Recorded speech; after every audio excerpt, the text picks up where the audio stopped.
Hello everybody, this is Hammer Striker here. Today I've got the latest 1911 from Springfield Armory. It's the Emissary All Black.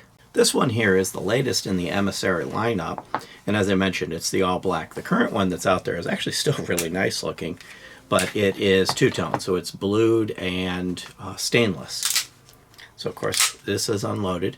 This one's a 9mm and it has the 5-inch bull barrel.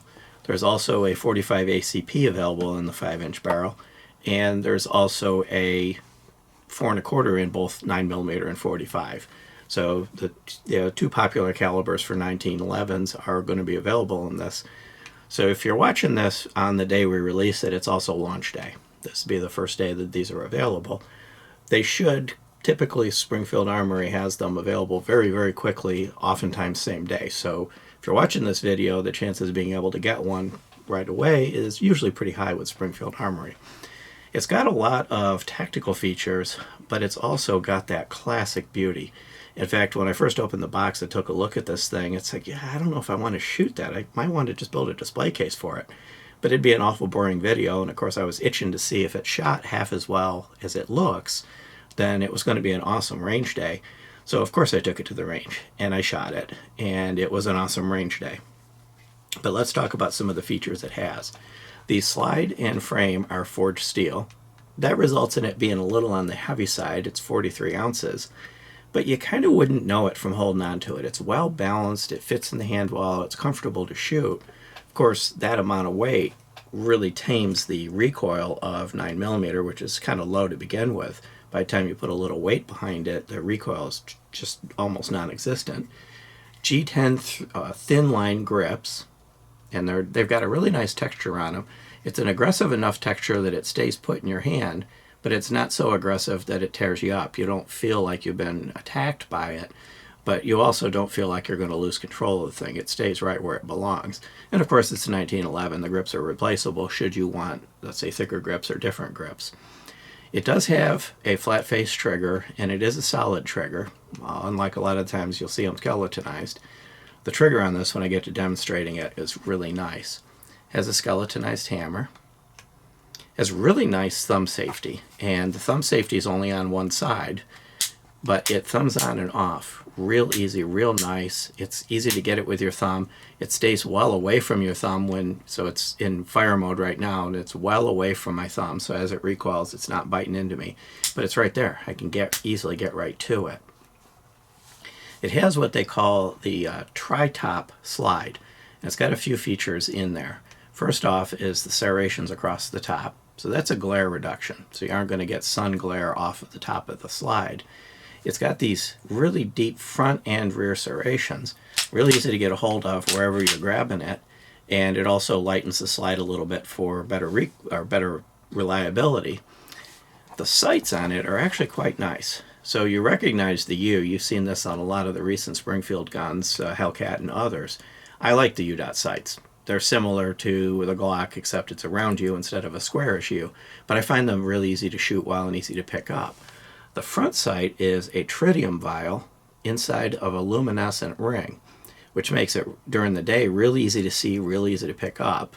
Pure night sights have a tendency to fade out and become almost invisible during the day. So with this, you get the best of both worlds. You can see it during the day, and then of course at night that tritium vial is going to glow, so you've got a night sight.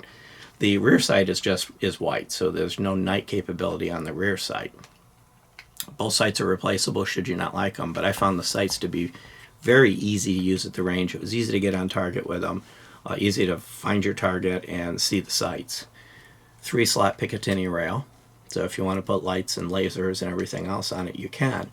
The one thing I noticed about this, I mean, the rail's there and it's clearly visible, but when I was just looking at the profile of the gun, it didn't catch my eye. It didn't ruin this kind of the smooth, streamlined view of the gun. Some 1911s, you put them a rail on them and it kind of takes away from them. Not this one. This one, when I just saw it, just in all black, it's kind of got a satin finish, so it's not going to glare, but it also isn't dull and dry looking. So it kind of gives you that best of both worlds on the finish of something that's nice to look at but easy to take care of. And it is Cerakote. Comes with 2 of these 9-round steel magazines with kind of a polymer base plate, and they fit nice and flush and fit right in there, fit well. Of course, it's a 1911 with a full-size grip. It's 5.25 inches tall, so that it's a full 3-finger grip. This particular one is 8.4 inches tall because it has the 5-inch barrel. The 4 1/4 inch barrel, of course, is shorter, but it has the same overall grip height. And the barrel does actually have a crown on it, and it's well integrated and smooth. One other thing you'll notice is it doesn't have a bushing because it's a one-piece guide rod, but unlike the one pieces that you have to like disassemble with a hex key and you have threads to worry about, this takes apart a little differently. I'll show you when I go to take it apart to show you the internals. But it's well designed, and it is designed to be precision, easy to shoot well, and it's also proved reliable. No break-in period. The first round we put through it till we were done, it just ran, and I wasn't firing fancy ammo. I was just, regular range ammo, and it just ran smoothly, no hiccups, nothing. The magazines load smoothly and easily, and as I mentioned, they hold 9 rounds. The other thing that I did is I tried it with the 9-round magazines that came with the operator 9mm that I've got, and it ran equally flawlessly with these magazines. So it's compatible with other 9mm 1911 magazines from Springfield Armory. Has a nice beaver tail. Here's your grip safety. Well integrated, it just kind of disappears. It doesn't bite into your hand at all, but it works. If you get a grip on it, it's going to fire. It works perfectly. And of course, I mentioned the thumb safety. This doesn't have the internal firing pin safety, so it would be the equivalent of a 70 series, which gives it a nice trigger. So let's actually talk about the trigger. I'll get rid of this magazine. So there's the take-up. Minimal take-up. That's the entire trigger break. Really short, smooth, light, crisp. It's well-defined break. There's the reset, which is all the way out, but it's all the way out of an overall short trigger to start with. And then again, a nice, crisp, clean, light break. Very nice trigger on it. The trigger definitely helped me do my job of putting the rounds where they needed to go. I really do like 1911 triggers. Among all the triggers that are out there, it's hard to beat a 1911 trigger. And this is one of the good 1911 triggers. Now, it doesn't have a lot of ambi features. Magazine releases on the one side. There is no safety on this side, but it's probably the only tactical features that are missing. Even the rear sight can be used to rack the gun. It's got a ledge on it that you can use it to rack it off a belt, a boot, a table, whatever. Of course, I racked this conventional way because the rack's really easy. Overall, I found this a pleasure to shoot, and it was it's really nice to look at. It's just overall a nice looking gun. This would be a good collector gun. It would be a good home defense gun. For those that choose to carry 1911s, this one or the 4 1/4 inch barrel would be good carry guns. The reliability that you would want for something like that is definitely there, and the ease of shooting is there as well. Now, disassembly on this is a little different than a typical 1911 because of that one-piece guide rod. Instead of messing with the bushing first, you pull the slide back to line up the takedown, and I had to turn it to face me. Let me get it just right. Pull the pin out, and then the slide comes off whole, more like a Glock or something else like that. I'm going to set that down for the moment and just show you the interior of the frame itself. Very well machined, really robust front and rear guides. It is Cerakoted all the way through, but they designed it so that the tolerances are correct, so that the Cerakote is not causing any malfunction issues. And there's your bottom half of the feed ramp, which most of the time the round isn't actually going to hit that on a 9mm. The round's going to stick up enough, it's going to use the top of the ramp. But in the event you had a submarined round, that would pick it up and guide it in the direction of the main ramp, which is on the barrel, which I'll show you. But it's overall very well machined, very smooth, very well done. Of course, it's oily because I cleaned it. Now here's where the takedown gets a little different.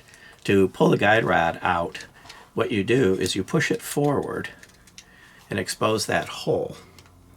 And then you take this pin that's supplied with it, but also a paper clip would work in the event you lost it. See if I can see right, the hole's right here. And you put this in it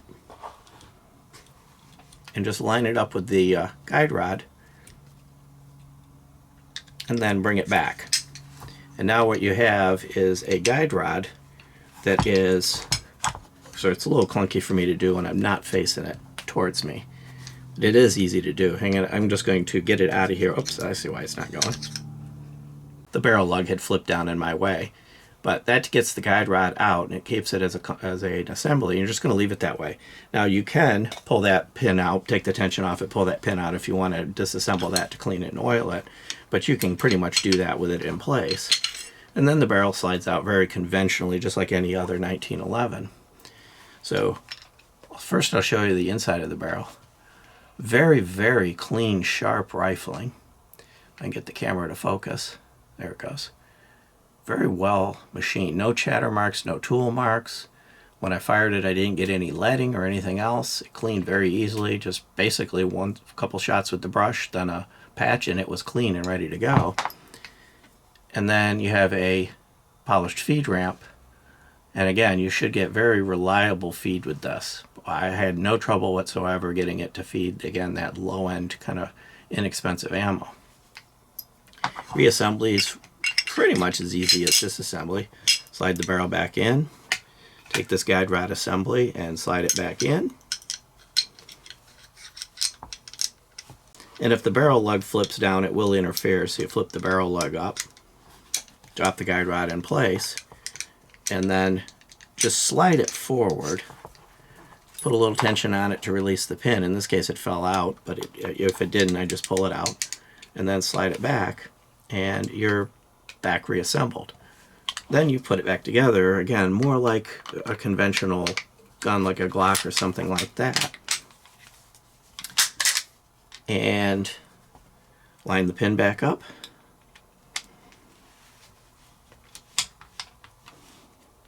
This I have to turn it towards me to get it to where I can see it, because sometimes you have to wiggle it a little bit to get it in place.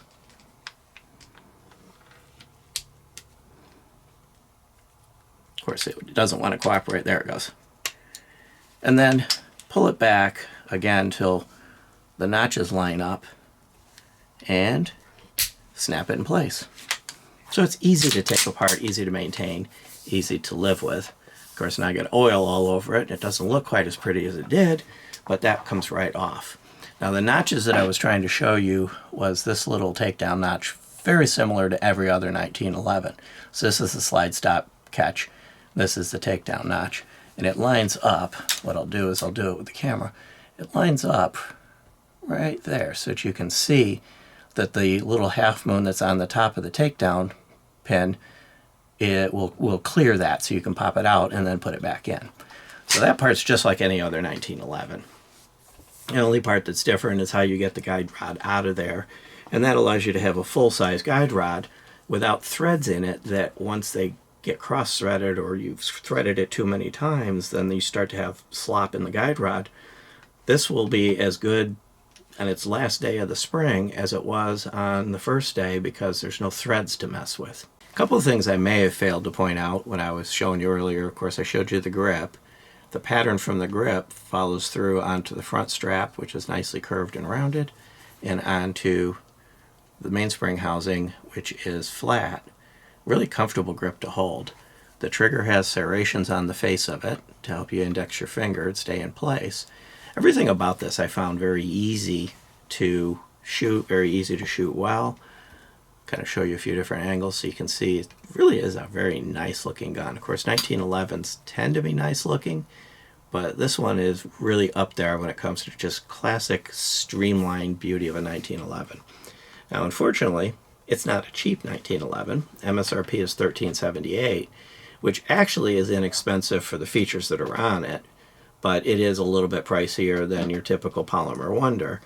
But there's a lot to be said for a 1911, especially at the range. They're just a lot of fun.